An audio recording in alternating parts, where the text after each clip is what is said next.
పగలు మరియు రాత్రిపూట జరిగే దొంగతనాలను నివారించడానికి మా సిసిఎస్ శ్రీధర్ రెడ్డి సిఏ గారి ఆధ్వర్యంలో టీం మరియు 1 టౌన్ సిఏ రాజశేఖర్ రెడ్డి మరియు జవహర్కొండ రూరల్ సిఏ బీసన గారి ఆధ్వర్యంలో టీంలు ఏర్పాటు చేసి సారు ఆదేశానుసారము పట్టుబందీగా 3 అంతరాష్ట్ర దొంగలను పట్టుబడి చేయడం జరిగింది ఈరోజు. అందులో మొదటగా బీసపౌ షాంసన్, ఇతను పల్నాడు జిల్లా ఆంధ్రప్రదేశ్ రాష్ట్రానికి చెందిన వ్యక్తి. అతను మరియు కండరకొండ కృష్ణ కిషోర్, ఇతను కూడా బాపట్ల మండలం ఆంధ్రప్రదేశ్ రాష్ట్రానికి చెందిన వ్యక్తి. ఇద్దరు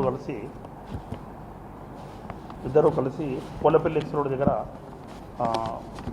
బీసన్న సిఐ గారు, వాళ్ళ ఎస్ఐ గారు, వాళ్ళ సిబ్బంది సిసిఎస్ వాళ్ళతో కలిసి వెహికల్ చెకింగ్ చేస్తున్నప్పుడు అనుమానాస్పదంగా ఉంటే వాళ్ళ యొక్క పాపులార్ డివైస్తో ఫింగర్ ప్రింట్ చెక్ చేయడం జరిగింది. వాళ్ళు గతంలో దొంగతనం చేసిన నేరస్తులుగా గుర్తించడం జరిగింది. మొదటగా వాళ్ళిద్దరిని అదుపులోకి తీసుకొని విచారిస్తే షాంసన్, ఇతను గతంలో డే అండ్ నైట్ దొంగతనాలు మరియు డిక్కీ అఫెన్సెస్ అన్నీ కలిపి 9 దొంగతనాలు చేసినట్లు ఒప్పుకోవడం జరిగింది. అతనితో పాటు కృష్ణ కిషోర్, అతను 3 నేరాలు, ఆ 3 కూడా డిక్కీ అఫెన్సెస్ చేశాడు, డిక్కీ నేరాలు. ఆ ఇద్దరిని అదుపులోకి తీసుకొని వాళ్ళిద్దరిని పెద్దవర పోలీస్ స్టేషన్లో కృష్ణ కిషోర్ను, అదేవిధంగా శ్యామ్సన్ వచ్చేసి చందంపేట సిఎస్లో అరెస్ట్ చేయడం జరిగింది. వాళ్ళిద్దరిని ఇప్పుడు కోర్టులో ప్రొడ్యూస్ చేయబోతున్నాము. అదేవిధంగా వీళ్ళ మొత్తం మీద వీళ్ళ ఇద్దరిపైన కలిపి మొత్తము 10 కేసులు అవుతున్నాయి.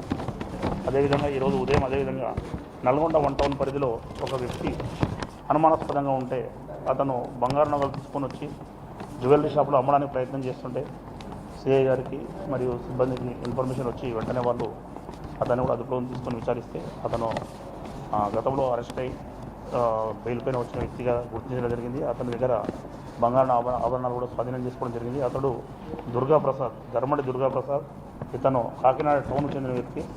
ఇతను కూడా గతంలో కేసులలో జైలుకి వెళ్ళి వచ్చాడు. ఇతడు ప్రస్తుతం మన దగ్గర నల్గొండ 1 టౌన్ సంబంధించిన ఒక కేసు, 2 టౌన్లో ఒక మోటార్ సైకిల్ కేసు, అదేవిధంగా ఒక నైట్ హెచ్బి.